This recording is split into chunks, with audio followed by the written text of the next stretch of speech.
नमस्कार दोस्तों। Last lecture में हमने एनसीईआरटी की जो प्रश्नावली थी संबंध से रिलेटेड उनको पूरा कर लिया है। अब हम स्टार्ट कर रहे हैं आरबीसी की जो पुरानी बुक्स है उनसे। तो आरबीसी की बेटा जो क्लास 12th की जो बुक है अलजेब्रा, जिसका नाम है अलजेब्रा एंड त्रिविम ज्यामिति के नाम से बुक है, बीजगणित एवं त्रिविम ज्यामिति, तो उसकी एक्सरसाइज नंबर 1.1 है ये। तो इसके अंदर पूरी जो एक प्रश्नावली है, प्रश्नावली नंबर 1, वो पूरे तरीके से संबंध के ऊपर है, तो रिलेशन के ऊपर है। तो इस प्रश्नावली को हम पूरा करेंगे तो संबंध जो है वो आरबीसी से भी पूरा हो जाएगा। तो ये आरबीसी की पुरानी बुक है ना, ध्यान दीजिएगा।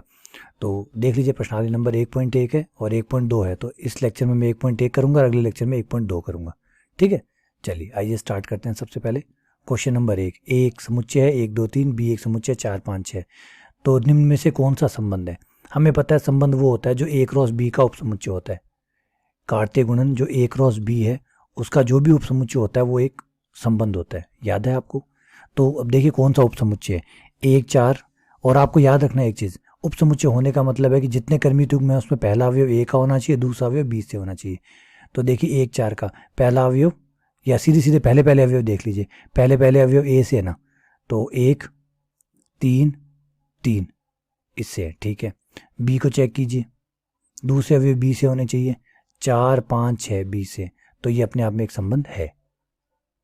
इसको चेक कीजिए, पहला अवयव ए से होना चाहिए, तो 1 2 3, 1 2 3 सही है। दूसरा 6 6 6, कोई बात नहीं, 6 6 सेम हो गए तो कोई दिक्कत नहीं, बी से है ना, ठीक है, संबंध है।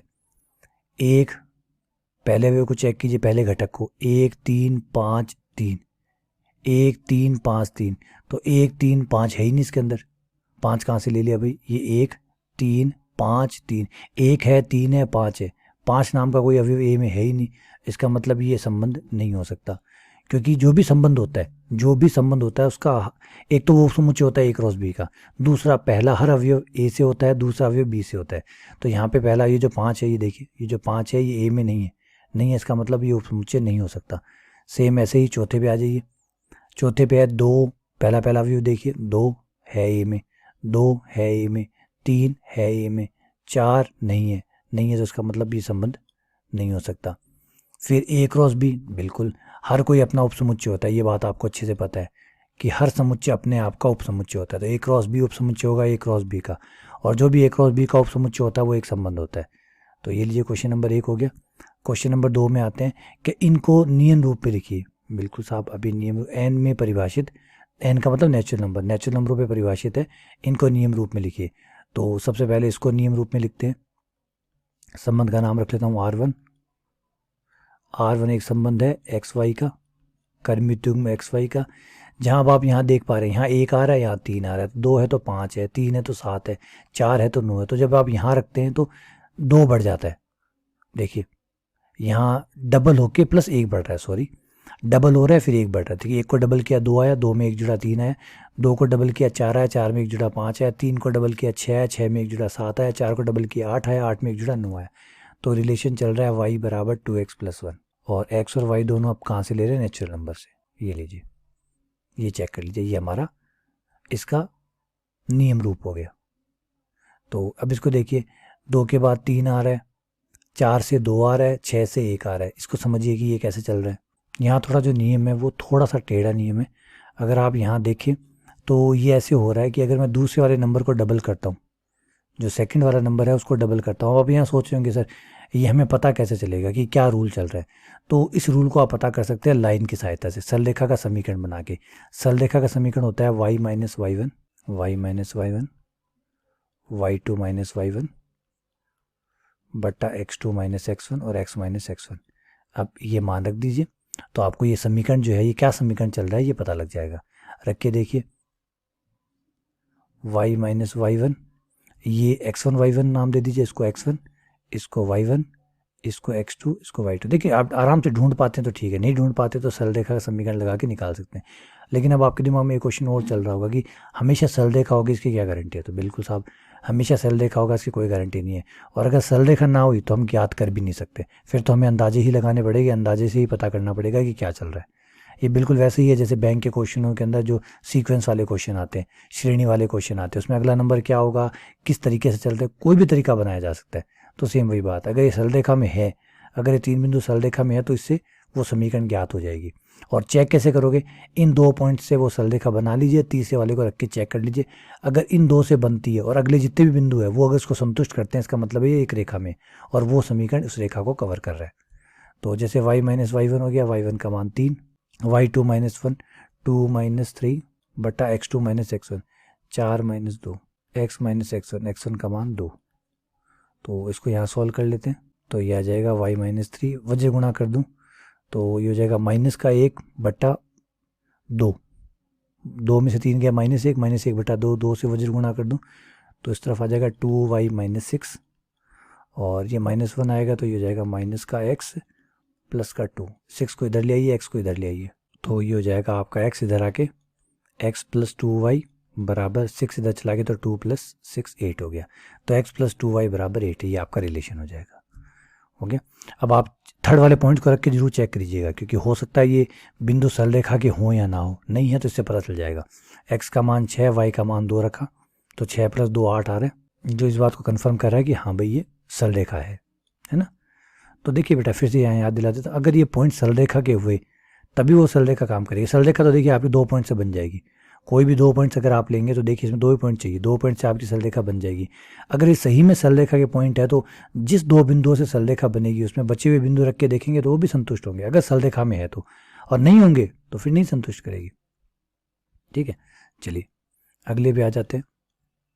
2 1 3 2 4 3, इसमें देख रहे हैं एक कम होता जा रहा है, एक कम होता जा रहा है, तो x में एक कम करेंगे y आ जाएगा। ठीक है, तो इसका रिलेशन हो गया y बराबर x माइनस 1, x के मान में आप एक कम कर दीजिए, रिलेशन आ जाएगा। ठीक है, चलिए ये क्वेश्चन तो ज़्यादा मुश्किल नहीं है ना, ऐसे टाइप के क्वेश्चन बनते भी नहीं है, पूछे भी नहीं जाते कौन, क्योंकि नियम कोई भी चल सकता है। देखिए कोई भी अटपटा नियम बना सकता है, y बराबर x की क्यूब प्लस x, तो हमें थोड़ी याद रहेगा, हम बना थोड़ी पाएंगे, तो इसलिए इस टाइप के क्वेश्चन जो है वो नए के बराबर होते हैं। आइए आगे बढ़ते हैं, क्वेश्चन नंबर 3 पे आते हैं। ए में है 2 3 4 5, बी में है 3 6 7 10। एक संबंध आर इस प्रकार से परिभाषित है कि एक्स और वाई सापेक्ष अभाज्य है। बेटा अभाज्य कब बोलते हैं, अभाज्य तब बोलते हैं अगर 2 नंबर का महत्तम समावर्त्य, महत्तम समावर्त्य का मतलब होता है बड़े से बड़ा नंबर जो दोनों को विभाजित करता है, बड़े से बड़ा नंबर, अगर दोनों नंबरों का महत्तम समावर्त्य, महत्तम समावर्त्य जिसे इंग्लिश में HCF कहते हैं, हाईएस्ट कॉमन फैक्टर, जो दोनों के अंदर कॉमन है, बड़े से बड़ा नंबर जो दोनों में कॉमन होगा एक्स और वाई में, वो 1 होना चाहिए, तब हम कहते हैं कि दोनों सापेक्षिक अभाज्य, सापेक्षिक अभाज्य। दोनों में जब आप HCF निकाले, महत्तम समावर्त्य निकाले, मतलब बड़े से बड़ा नंबर निकाले जो दोनों को डिवाइड करता हो, तो बड़े से बड़ा नंबर जो दोनों को डिवाइड करता होगा वो 1 होगा, तो समझ जाइए कि वो सापेक्षिक अभाज्य। तो ऐसे कौन से नंबर है यहाँ पे जो सापेक्षिक अभाज्य है, तो मैं बना के दिखाता हूँ आपको। देखिए 2 ले लीजिए, 2 के साथ 3, 2 और 3 को जो विभाजित करता है वो है 1, 1 के अलावा कोई और विभाजित नहीं करता, एक कॉमन नंबर नहीं है 1 के अलावा जो दोनों को डिवाइड करता हो। फिर 2 और 6 नहीं, 2 और 6 में 2 है, 2 2 को भी डिवाइड करता है, 6 को भी डिवाइड करता है, तो सापेक्षिक अभाज्य नहीं है, क्योंकि बड़े से बड़ा नंबर होना चाहिए 1 जो दोनों को विभाजित करता हो, उसके अलावा 1 से बड़ा कोई नंबर नहीं होना चाहिए जो दोनों को विभाजित करता हो। 2 7, हाँ बिल्कुल 2 7 है, 2 7 सापेक्षिक अभाज्य, 2 और 7 को केवल 1 विभाजित कर सकता है। 2 और 10 नहीं हो सकते क्योंकि 2 का भाग जाता है। 3 और 3 नहीं हो सकते, 3 का भाग जाता है। 3 और 6 नहीं हो सकते, 3 का भाग जाता है। 3 और 7, हाँ 3 7 हो सकते हैं, 3 और 7 में 1 ही का भाग जाता है। 3 7 हो गए, 3 10, हाँ 3 10 हो गए। 3 और 10 में सिवाय 1 के किसी और, 3 और 10 में दोनों में कॉमन भाग किसका जाता है, कॉमन भाग सिर्फ 1 का जाता है। अगर 10 में 2 का भाग जा रहा है तो वो 3 में नहीं जा रहा, 3 में 3 का भाग जाता है तो वो 10 में नहीं जाता, और 10 और 3 दोनों को विभाजित करने वाला बड़े से बड़ा नंबर है 1, 1 से बड़ा नंबर नहीं हो सकता, तो 3 10 हो गया। फिर 4 3 हो गया, 4 3 हो गया। फिर 4 6 नहीं हो सकता, 2 का भाग जाता है। 4 7, हाँ 4 7 हो गया। 4 7 के बाद में 4 10 नहीं हो सकता, 2 का भाग जाता है। 5 3 बिल्कुल 5 3, 5 6 भी हो गया, 5 3 5 6, और 5 7 बिल्कुल 5 7 भी हो जाएगा।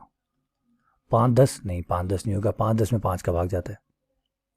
अच्छा अब आगे क्वेश्चन पूछा गया इनका प्रांत बताइए। प्रांत जो आगे आगे वाले अवयव है वो प्रांत है, तो आगे आगे क्या है, 2 आया है, 3 आया है, 4 आया है, 5 आया है, 2 3 4 5, ये प्रांत हो गया। तो 2 3 4 5 ए है, तो ए प्रांत हो गया, ये प्रांत।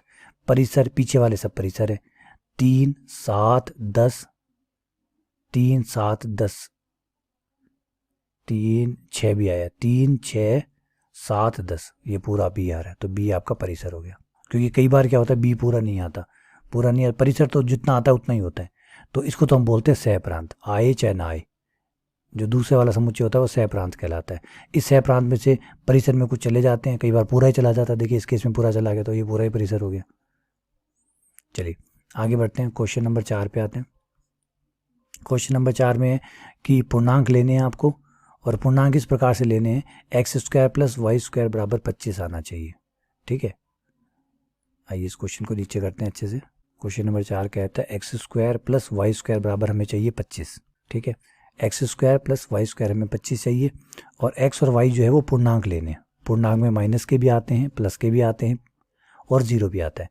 तो सबसे पहले तो देखिए 0 और 5, एक्स 0 हो जाए वाई 5 हो जाए तो 0 का स्क्वायर प्लस 5 का स्क्वायर बराबर 25 होता है।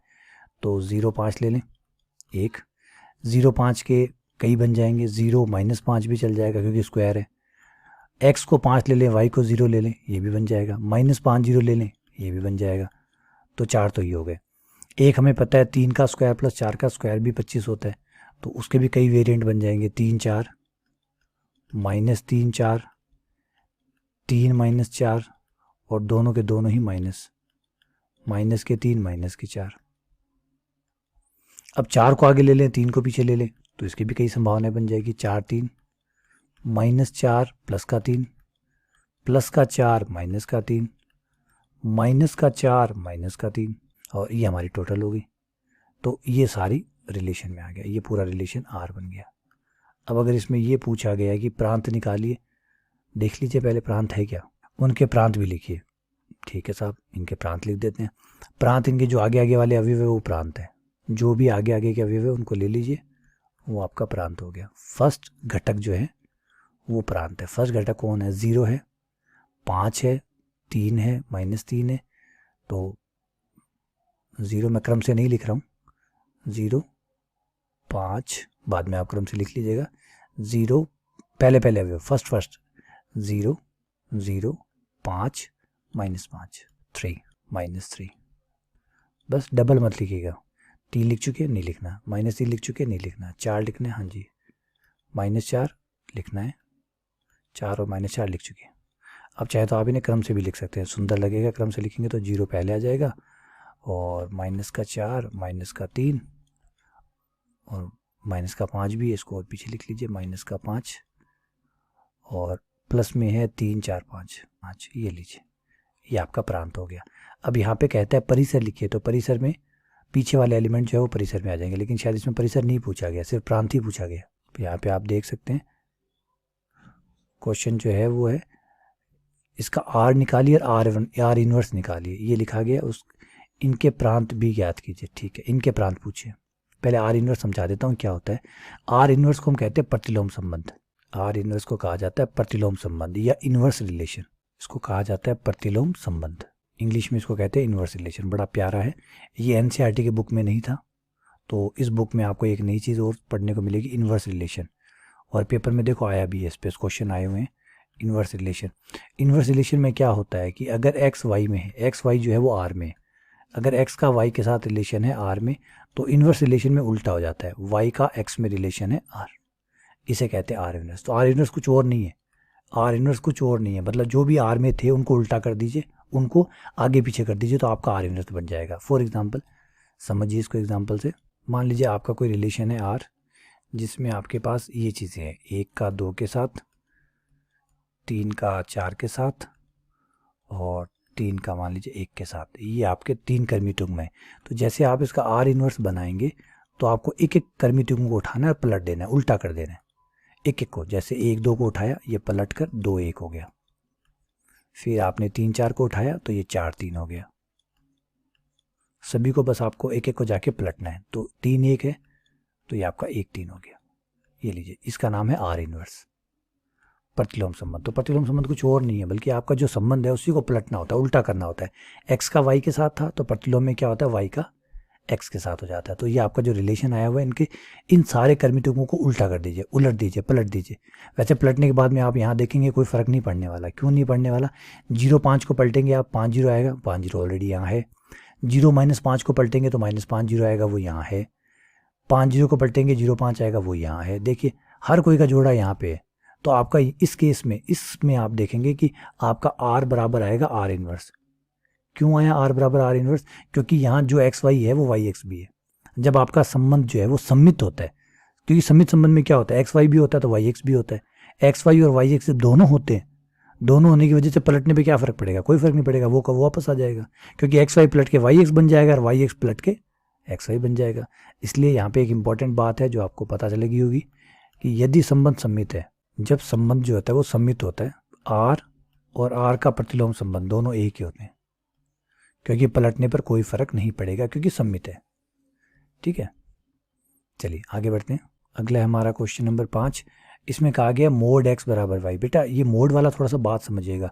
जब आपका मोड के अंदर नंबर कौन है? समिश्र संख्याएं हैं। समिश्र संख्या है इसका मतलब एक्स समिश्र संख्या है। समिश्र संख्या इसका मतलब एक रियल पार्ट भी होगा, एक इमेजनरी पार्ट भी होगा। नहीं होगा तो कम से कम 0 तो होगा ही होगा। तो एक्स जो होगा वो आपका ऐसा होगा, ए प्लस आइटा बी। अब आप सोच रहे हैं कि सर आइटा वाला नहीं हुआ तो नहीं हुआ, तो क्या पता 0 हो जाएगा, क्या दिक्कत है? और इसका जब आप मोड निकालेंगे तो मोड एक्स का मतलब इस समय जब आपकी संख्या जो है वो कॉम्प्लेक्स नंबर होती है, समिश्र संख्या होती है, तो आपका मोड इस तरीके से आता है, √a² + b²। इस तरीके से आप निकालते हैं, ठीक है ना। तो अब आपको देखना है कि अगर फाई जो है वो रिलेशन काम करता है तो मोड एक्स बराबर होगा वाई, यानी पहले वाले नंबर का जब आप मोड निकालेंगे तो वो वाई के बराबर आना चाहिए। तो देखिए ये आपका है 1 + आइटा फाई 3। तो आप 1 + आइटा का जब मोड निकालेंगे, 1 + आइटा का आप जब मोड निकालेंगे तो मोड का मतलब क्या हुआ? √ वास्तविक भाग का वर्ग जो कि 1 का वर्ग, काल्पनिक भाग जो आइटा के साथ है 1 का स्क्वायर। तो 1 और 1 कितना हो गया? 2। तो ये कितना है? √2। अब क्या मोड एक्स बराबर वाई है? वाई यहाँ पे 3 है। क्या √2 3 के बराबर होता है? तो जवाब है भाई नहीं होता। नहीं होता तो इसका मतलब ये रिलेशन नहीं है ना, ये नहीं है। अच्छा 3 और -3 नहीं, 3 का मोड निकालेंगे। 3 का कैसे निकलेगा मोड? जैसे मैंने भी बताया था, 3 है तो 3 को आप ऐसे लिखेंगे 3 + 0 आइटा, और फिर मोड निकालेंगे तो होगा √3 का स्क्वायर + 0 का स्क्वायर। अब 3 का स्क्वायर 9 हो गया, 9 + 0 0 हो गया, 9 हो गया, 9 का √3 आ गया, आपका ये 3 आया। तो आपका मोड एक्स कितना आया? 3। और आपका ये कितना है? ये है -3। तो 3 और -3 तो बराबर नहीं होते, बराबर नहीं होते, इसका मतलब ये भी संबंध नहीं है। अच्छा क्या ये है? चेक करते हैं।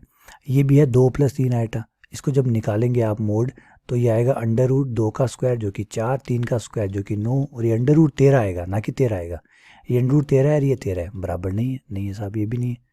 क्या ये होगा? नहीं, ये आएगा √2, क्योंकि 1 का स्क्वायर + 1 का स्क्वायर वो 2 हो जाएगा, √2 आएगा जो कि 1 है। √2 बराबर नहीं होता 1 के, क्योंकि यहाँ पे कहा गया था कि संबंध तभी होगा जब मोड एक्स बराबर वाई होगा, जो कि यहाँ नहीं हो रहा। इसका मतलब इन चारों में से कोई भी संबंध नहीं है। ठीक है, आइए आगे बढ़ते हैं। क्वेश्चन नंबर 6 पे आते हैं। समुच्चय ए 1 2 3 4 5 है, समुच्चय बी में 1 4 5 है। संबंध एक्स छोटा है वाई से द्वारा दिया गया है। तो आर को कर्मित युग्म के समुच्चय के रूप में व्यक्त कीजिए। अब आपको जो एक्स छोटा है वाई बड़ा है वो सारे जोड़े बनाने हैं, सारे। ठीक है, लीजिए यहाँ पे हम सारे जोड़े बनाते हैं। ये आपका आर ले लिया। अब जिनमें एक्स छोटा है वाई बड़ा है वो जोड़े बनाने हैं। तो एक्स जो है वो आपको ए से लेना है। एक्स कहाँ से लेना है? एक्स ए से लेना है। वाई कहाँ से लेना है? वाई बी से लेना है। और आपको जोड़े बनाने हैं। तो चलिए जोड़े बनाते हैं। ये 1 ले लिया। 1 1 से छोटा है? नहीं साहब। 1 4 से छोटा है? हाँ जी, 1 4 से छोटा बन जाएगा। क्या 1 5 से छोटा है? हाँ जी छोटा है, बन जाएगा। क्या 2 1 से छोटा है? नहीं जी। क्या 2 4 से छोटा है? हाँ जी छोटा है, तो बन जाएगा। क्या 2 5 से छोटा है? हाँ जी छोटा है, बन जाएगा। आगे 3 से शुरू कीजिए। 3 1 से छोटा है? नहीं जी। 3 4 से छोटा है? हाँ जी। 3 5 से छोटा है? हाँ जी। 4 1 से छोटा है? नहीं साहब। 4 4 से छोटा है? नहीं साहब। 4 5 से छोटा है? हाँ जी। फिर क्या 5 1 से छोटा है? नहीं। 5 4 से छोटा है? नहीं। 5 5 से छोटा है? नहीं साहब। ये लीजिए, ये आ गया आपका आर। अब क्वेश्चन में कहा है आर इनवर्स भी निकाल दीजिए। साथ ही साथ जब आपने आर निकाला तो आर इनवर्स निकाल दीजिए। ये लीजिए आर इनवर्स, पलटना ही तो है खाली। 1 4 आया तो उसको 4 1 कर देते हैं। 4 1 1 5 आया उसको 5 1 कर देते हैं, 2 4 आया उसको 4 2 कर देते हैं, 2 5 आया उसको 5 2 कर देते हैं, 3 4 आया उसको 4 3 कर देते हैं, 3 5 आया उसको 5 3 कर देते हैं, और 5 4 5 आया उसको 5 4 कर देते हैं। और अगर आप कहें तो मैं इसको यहाँ से ही चेंज कर देता हूँ, सीधा ही यहाँ से ही चेंज कर देते हैं। कैसे? आप इसी को उल्टा करके लिख दीजिए, सीधा आर इनवर्स लिखिए कि भाई आर इनवर्स क्या है, आर इनवर्स में कर्मित युग्म होंगे वाई एक्स, और बाकी जो आपकी शर्तें हैं उनको एज इट इज़ रहने दीजिए, कोई दिक्कत नहीं है, कुछ बदलना नहीं है। बस खाली जो आपका एक्स वाई है उसको एक्स वाई नहीं बनाना, आपको क्या बनाना है, वाई एक्स बनाना है। ये लीजिए। या फिर आप एक काम कर सकते हैं, देखिए आर इनवर्स ऐसे, एक्स को एक्स की जगह रहने दीजिए, वाई को वाई की जगह रहने दीजिए, यहाँ बदल दीजिए शर्त को, यहाँ छोटे वाले ले रहे हैं उसमें आप बड़े वाले ले लीजिए, उसमें आप वाई को यहाँ रख दीजिए और एक्स को यहाँ कर दीजिए। अगर आप यहाँ नहीं बदलना चाहते, यहाँ एक्स वाई रखना चाहते हैं तो एक्स वाई रखिए, लेकिन फिर एक्स जो है वो किससे आएगा, बी से आएगा, और वाई किससे आएगा, एक्स से आएगा, क्योंकि उसमें आप बदल देंगे। आर इनवर्स में उल्टा हो जाता है, जो आप आर है, आर का जो प्रांत होता है, आर का जो प्रांत होता है आर इनवर्स के लिए वो परिसर बन जाता है, और उसके लिए जो परिसर होता है वो उसके लिए प्रांत बन जाता है। तो फिर आपका अगर, या तो देखिए सिंपल है, सिर्फ वाई एक्स को पलटिए, यहाँ वाई ले आइए, यहाँ एक्स ले आइए, बाकी सबको वैसे ही रहने दीजिए। या फिर अगर आप चाहते हैं कि आगे एक्स ही रहे पीछे वाई रहे तो ठीक है, आगे एक्स रहेगा पीछे वाई रहेगा, तो आपकी जो शर्त है वो बदल जाएगी। शर्त में फिर आएगा कि वाई छोटा है एक्स से, और एक्स जो है वो बी से लिया जाएगा और वाई जो है वो ए से लिया जाएगा, ठीक है ना। और या फिर आप बना के पलट लीजिए, वो भी एक अच्छा तरीका है। आइए आगे बढ़ते हैं। अब यहाँ पे x बराबर 2y है, तो यहाँ तो मुझे नहीं लगता कि आपको ज़्यादा परेशानी आएगी, आराम से आप बना सकते हैं। x बराबर 2y, तो या y बराबर x बटा 2, y का मान रखते जाइए, x का मान रखते जाइए और y निकालते जाइए। 1 रखेंगे तो नहीं चलेगा, क्यों? क्योंकि y जो है वो 1 बटा 2 है ही नहीं, क्योंकि y का मान 1 2 3 ही है ना। या तो आप एक काम कीजिए, y का मान रख लीजिए, x का निकाल लीजिए, कोई दिक्कत नहीं, y रख के x भी निकाला जाए। y का मान 1 रखा, x का मान 2 आया, y का मान 2 रखा, x का मान 4 आया, y का मान 3 रखा, x का मान 6 आया। तो ये लीजिए, जोड़े ऐसे भी बन सकते हैं आपके, r में जोड़े बने, y का मान 1 लेने पर x का मान 2 आया, तो एक जोड़ा बन गया 2 1, एक बन गया आपका 2 रखा y का मान, तो 2 2 4, 4 2 आ गया, x 4 आया, y 2 आया, x का मान 3 रखा तो ये 3 दूनी 6 आ गया, तो ये 6 3 आ गया। ये लीजिए भाई, ये आपका r बन गया। सेम यहाँ भी आप y बराबर x माइनस 2, एक्स का मान रखते जाइए, y निकालते जाइए, ठीक है ना। तो सेम ऐसे ही ये क्वेश्चन है। इनके प्रतिलोम संबंध निकालिए, तो बिल्कुल निकाल देते हैं सब। प्रतिलोम संबंध में होगा क्या, पलटना ही तो है, पलट दीजिए। 2 3 है, इसको 3 2 कर दीजिए, 2 4 है, इसको 4 2 कर दीजिए, 3 3 को पलटने पर 3 3 ही आएगा, और 3 2 को पलटने पर 2 3 आएगा, 4 2 को पलटने पर 2 4 आएगा। और यहाँ देखिए, यहाँ आर इनवर्स जब बनाएंगे आप, तो मैंने आपको बताया 2 तरीके हो सकते हैं। एक तो तरीका हो सकता है कि आप सिर्फ कर्मित युग्म को पलट रहे हैं, बाकी सब कुछ एज इट इज़ लिखेंगे, वाई एक्स और बाकी एक्स वाई को एन से ही लेंगे, कुछ नहीं बदलेंगे, कोमा एक्स छोटा है वाई से, इसको आप एज इट इज़ लिख दीजिए। या फिर दूसरा तरीका हो सकता है, कि एक्स वाई लिखिए, यहाँ अगर आप एक्स वाई लिखते हैं तो फिर यहाँ आपको बदलना पड़ेगा, यहाँ आगे एक्स लिख रहे हैं पीछे वाई लिख रहे हैं, तो जहाँ एक्स है उसकी जगह वाई आ जाएगा, जहाँ वाई है उसकी जगह एक्स आ जाएगा। तो आप वैसे बदल सकते हैं, वो आपकी मर्जी है आप क्या लिखते हैं। आर इनवर्स, यहाँ अगर मैं एक्स वाई लिखता हूँ, क्योंकि ये वो वाले एक्स वाई नहीं होंगे फिर। अब हुआ क्या है कि जो वाई है उसकी जगह एक्स आया, और जो एक्स है उसकी जगह वाई आया, ये बदल गया। और यहाँ पे अच्छी बात यह कि एक्स और वाई दोनों एन से है। अगर एक्स वाई ए और बी से होते तो अब एक्स बी में होता और वाई ए में होता, और यहाँ शर्त हो जाएगी वाई छोटा है एक्स से। ये 2 तरीके, दोनों में से कोई भी तरीका आप लिख सकते हैं। सेम ऐसे ही ये आ गया तीसरे में क्या है, एक्स को वाई से बदल दीजिए, वाई को एक्स से बदल दीजिए, तो इसका आर इनवर्स बन जाएगा आपका 2y + 3x बराबर 12, ठीक है। तो इस तरीके से ये पूरी प्रश्नावली कंप्लीट हो गई। तो उम्मीद करता हूँ कि 1.1 आपको समझ में आ गई हो। कोई डाउट हो तो ज़रूर बताइएगा।